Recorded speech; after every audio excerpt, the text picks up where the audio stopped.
भारत देश वेद और पुराण एक दूसरे से संबंधित हैं। फिर भी हमें हमेशा कन्फ्यूजन होता है कि वेद और पुराण में क्या अंतर होता है। आज के इस वीडियो में आपको इस बात से क्लियर हो जाएगा कि वेद और पुराण में क्या अंतर होता है। इसके लिए आपको वीडियो अंत तक देखना होगा।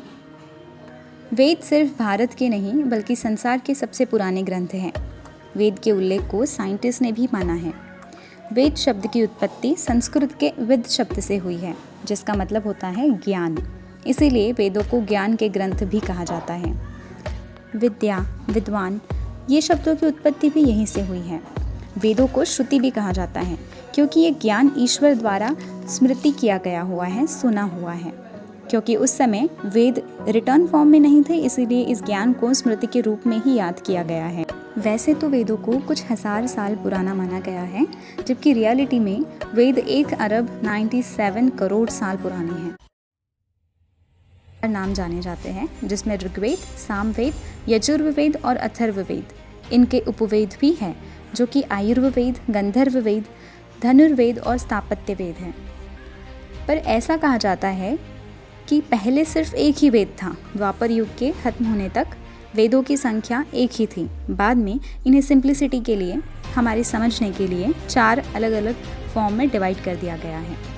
अब जानते हैं कि पुराण क्या होते हैं। कुल मिलाकर 18 पुराण होते हैं। ऐसा माना जाता है कि वेदों को लिखित रूप में लाने के बाद भी कुछ हजारों करोड़ों श्लोक बच गए थे। इन श्लोक का संकलन वेद व्यास द्वारा किया गया, जिनमें से मुख्य 18 संकल्पों को पुराण कहा गया। इसके बाद लगभग 18 उपपुराण भी लिखे गए और इसके अतिरिक्त बचे हुए श्लोकों को लेकर 28 उपपुराण भी लिखे गए। 18 पुराणों में 6 पुराण ब्रह्म पुराण, 6 विष्णु और 6 पुराण महेश को समर्पित हैं।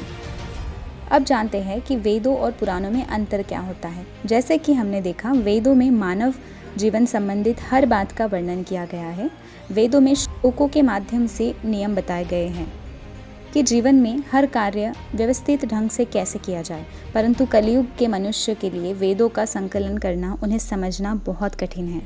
वहीं पुराणों में वेदों के ही नियमों को कहानियों के रूप से बताया गया है ताकि हम समझ पाए, क्योंकि कहानी और इतिहास के माध्यम से हम बेहतर ढंग से समझ सकते हैं। तो दोस्तों, आशा करती हूँ आपको ये जानकारी पसंद आई है।